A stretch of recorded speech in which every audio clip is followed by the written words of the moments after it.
नमस्कार दोस्तों, OCN network में आपका स्वागत है। 2022 के शुरू में 5 राज्यों में चुनाव हुए थे। उत्तर प्रदेश, उत्तराखंड, पंजाब, मणिपुर, गोवा। 5 में से 4 राज्यों में भारतीय जनता पार्टी की सरकारें बन गई थी, रिपीट हो गई थी।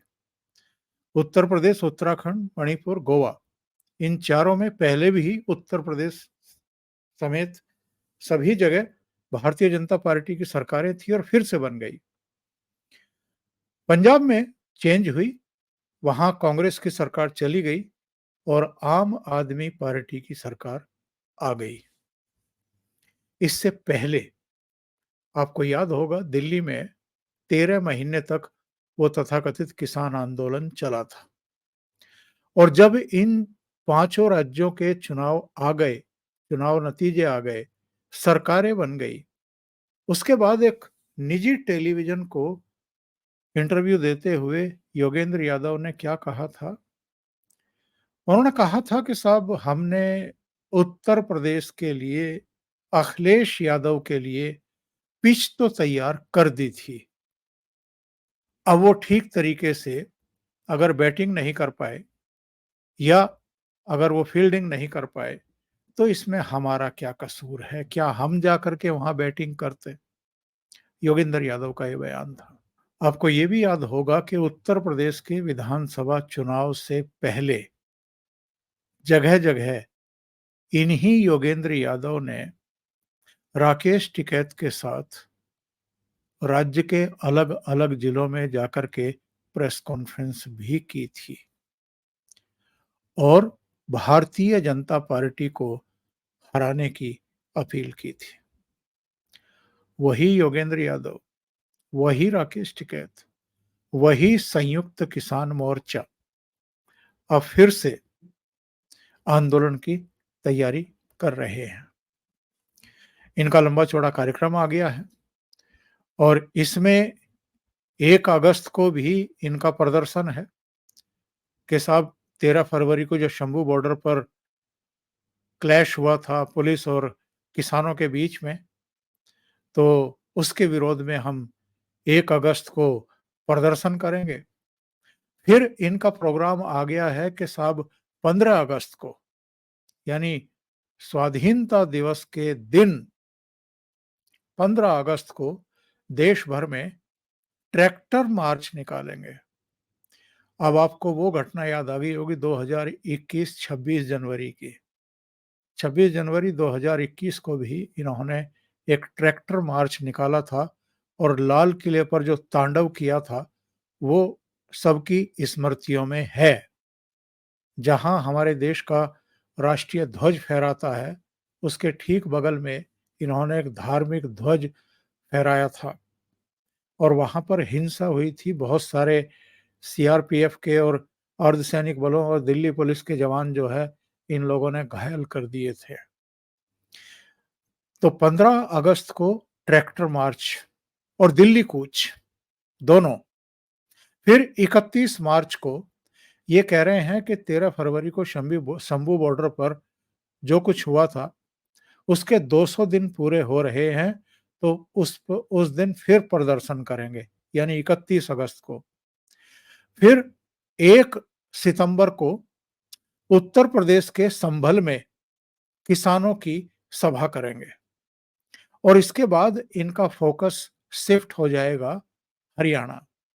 15 सितंबर को जींद में ये लोग रैली करेंगे, किसानों का प्रदर्शन करेंगे और फिर 22 सितंबर को ये लोग पीपली, जो कुरुक्षेत्र के पास हाईवे पर पड़ता है, दिल्ली चंडीगढ़ हाईवे, पीपली में किसानों की रैली करेंगे।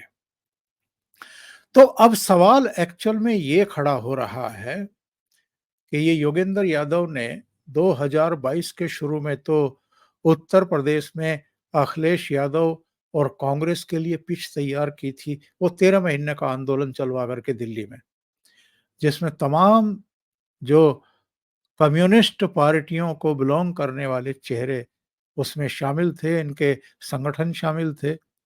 अकेले पंजाब के ही 22 से ज़्यादा किसान संगठन उसमें शामिल हुए थे, शायद 32 के आसपास थे, जिनमें से 22 ने बाद में पंजाब का विधानसभा चुनाव भी लड़ा था और सबकी जमानतें जब्त हो गई थी। तो ये सब लोग जो वामपंथी दलों को बिलॉन्ग करते हैं, वो दिल्ली में 13 महीने तक आंदोलन चला रहे थे 3 कृषि कानूनों के खिलाफ। और वो 3 कृषि कानून वापस ले लिए गए थे, तो नवंबर में वो आंदोलन भी इन्होंने खत्म कर दिया था और बाद में इनके पास कोई काम तो था नहीं, तो इनमें से 22 संगठनों ने पंजाब में विधानसभा चुनाव लड़ने का फैसला कर लिया।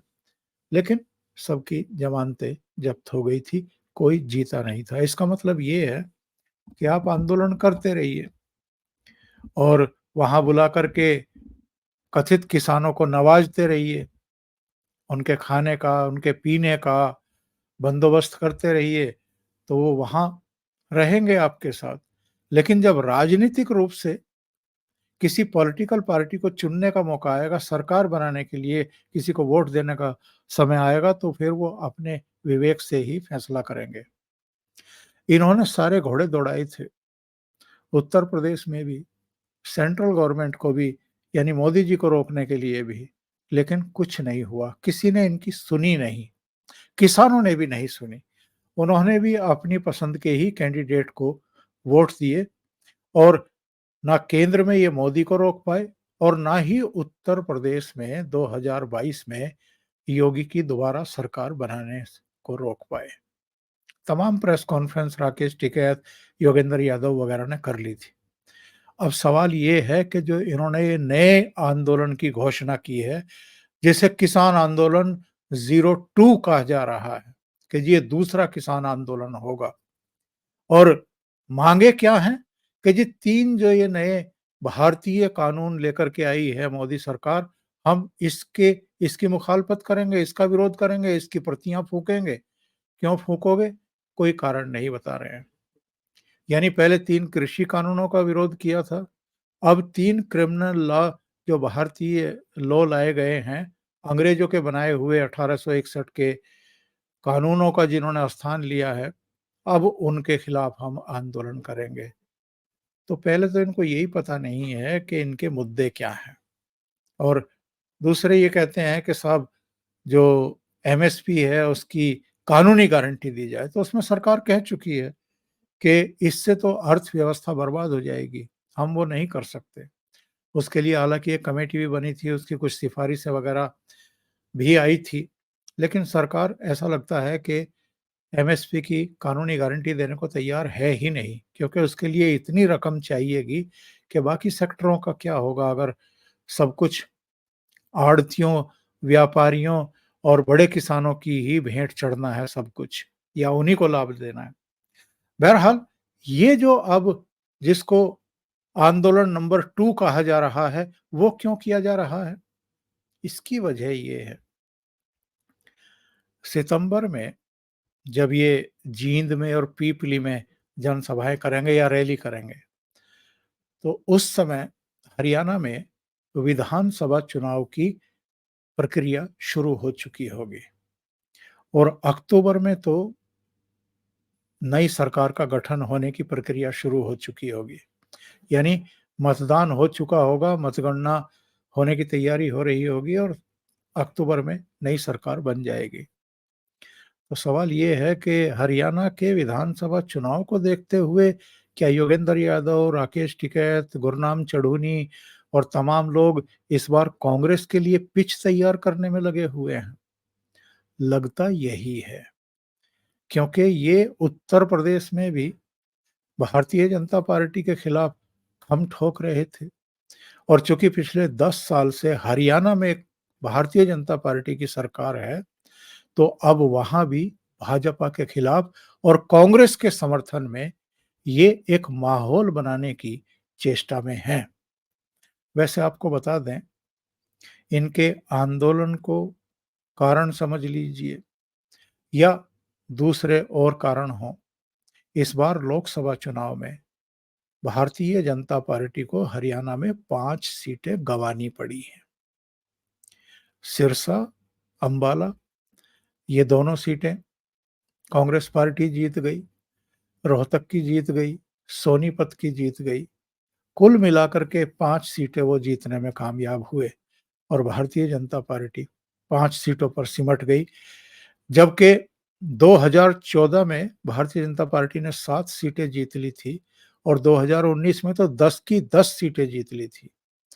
यानी दीपेंद्र हुड्डा रोहतक में हार गए थे और उनके पिताजी भूपेंद्र हुड्डा सोनीपत में हार गए थे।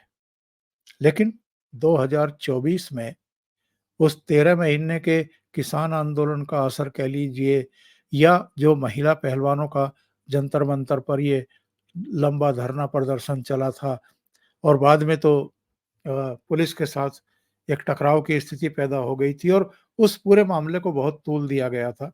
इकोसिस्टम के द्वारा भी, कांग्रेस के द्वारा भी, खास तौर से भूपेंद्र हुड्डा और दीपेंद्र हुड्डा उस पूरे मामले में सक्रिय थे।